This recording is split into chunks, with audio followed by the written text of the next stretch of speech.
Hi there, I'm Mr. Carlson. I teach 5th grade here at Goodwin.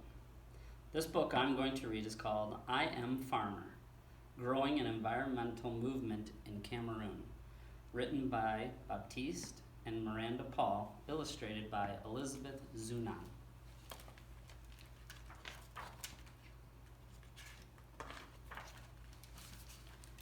This is northwestern Cameroon. Green, wet, alive.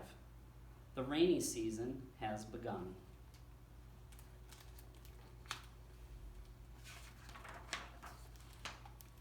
A young boy arrives at his grandmother's farm. His feet squish between rows of cabbage and beans. His small hands plunge into the dirt. Nashi! Oh, Tanta, his father laughs. His grandmother laughs too. They do not stop him. They understand his joy. Tanta rummages through grandmother's market basket. A sharp smell fills the air. Onions! He wonders if he can grow them by himself. He sneaks them under a banana tree.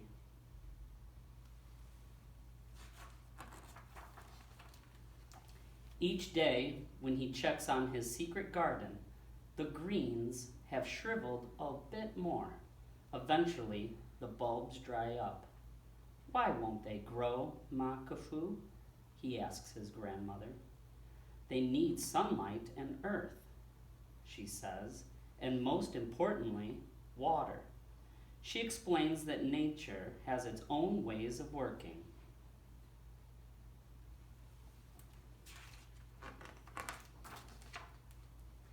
Tanta wants to learn more.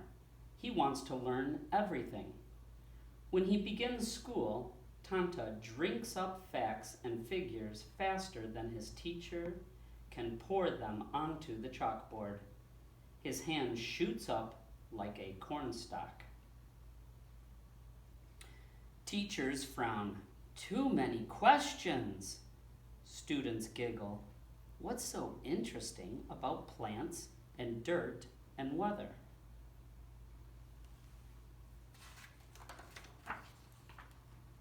As a teenager, Tanta is still fascinated by nature.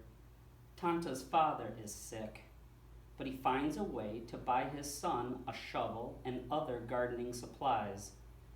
Tanta uses these tools every day and keeps record books of the seeds he's planted and how long each one takes to grow. He shows his biology teacher, Mr. Ken, his records. His classmates give him a nickname, Farmer. It is not a nice name. It is a name that is meant to make him feel as low as the dirt beneath his feet. But Tanta loves the dirt. He loves the texture of roots. He loves the smell of dark, wet soil. He loves the corn it can grow, and the fufu it provides for his brothers and sisters, especially now that his father is dying. One morning, he makes himself a new school uniform. He puts big letters on the front. Tanta wears the shirt to school for the rest of high school. His elder brother shakes his head. Farmers are very poor. His brother urges him to do well on a special upcoming exam so he can provide for the family. If you get good marks, you can work in an office, be a police officer, or a teacher. On the day of his exams, Tanta considers his brother's advice. Their father has died, and the brother is now the head of the family. Tanta fills in the correct answers, the ones that will get him a good paying office job. But he hands in his exam. He wipes dust off his desk, dust that reminds him how dry the land can be. His own mother and neighbors walk far to get clean water and struggle to grow enough food. He imagines himself away from them and stuck inside an office. He crosses out his answers and hands in his paper. He signs it F for farmer. His teacher returns it F for fail. His days at school are over, so the land in the village of Nkembe becomes his classroom.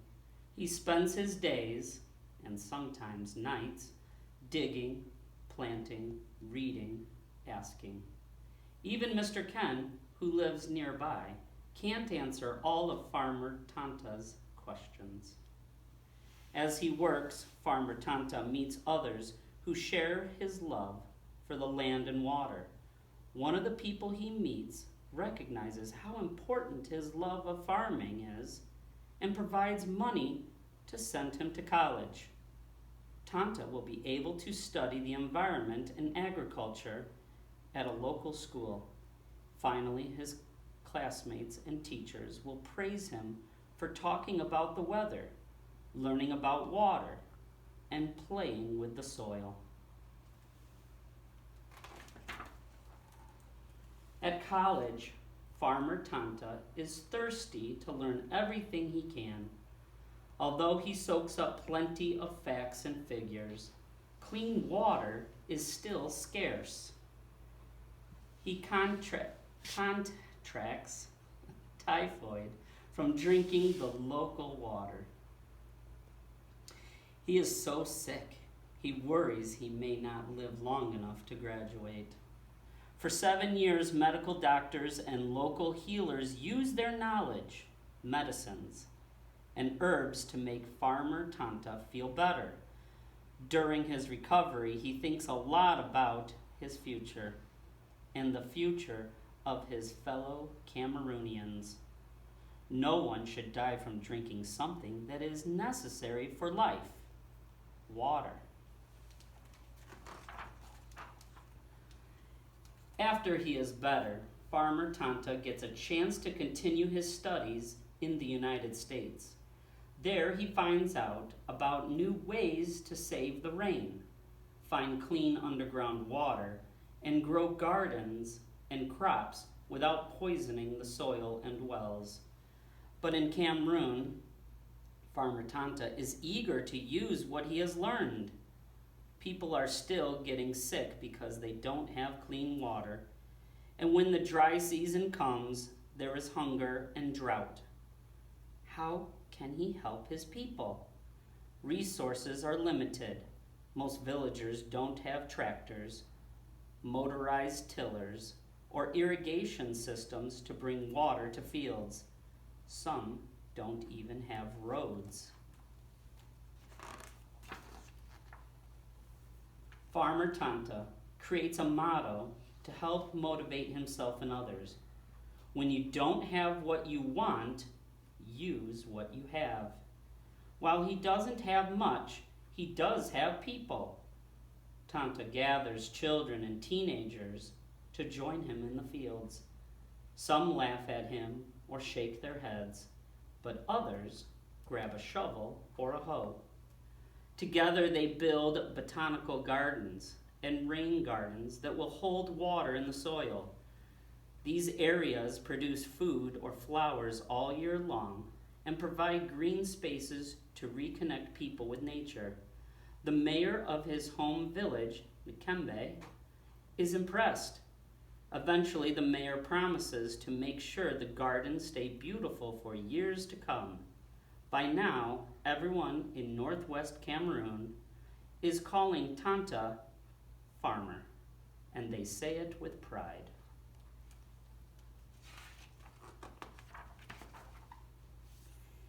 In the Fulini village of Akwito, Tanta learns that people are drinking from the same stream as their cattle.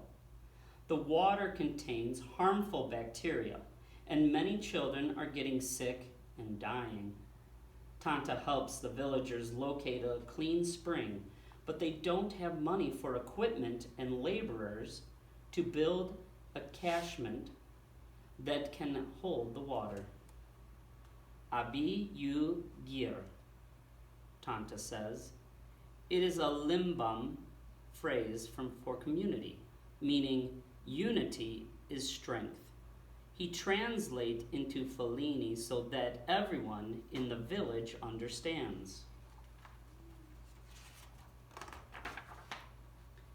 Young and old, everyone in Aquito pitches in to clear a path or carry stones. Together they construct a catchment to capture the spring water. Before long, the entire village has crisp, clean water flowing year-round. 2 years later, a grandfather will tell farmer Tanta that since drinking the new water, no one of his neighbors or grandchildren has gotten sick or complained of a stomachache.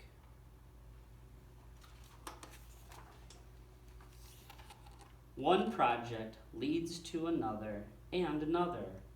Farmer Tanta founds Save Your Future Association, a nonprofit organization to which people around the world can donate money and supplies. With local and international support, he finds a way to bring clean water to Nirang, a village suffering after a 30-year conflict. He begins a water delivery service for blind students. He hires engineers to design stairways, railings, or ramps for villagers with physical disabilities. In places with large populations, communities build reservoirs so that in times of drought, people can get the water they need.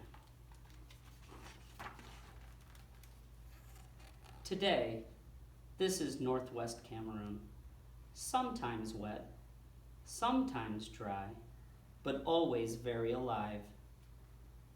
Today, Farmer Tanta does not work alone. A stream of hands work to find fresh, clean water. A trickle of hope runs through many villages, and a crop of young farmers who are proud to be farmers are digging in, planting ideas, and growing a movement. The end.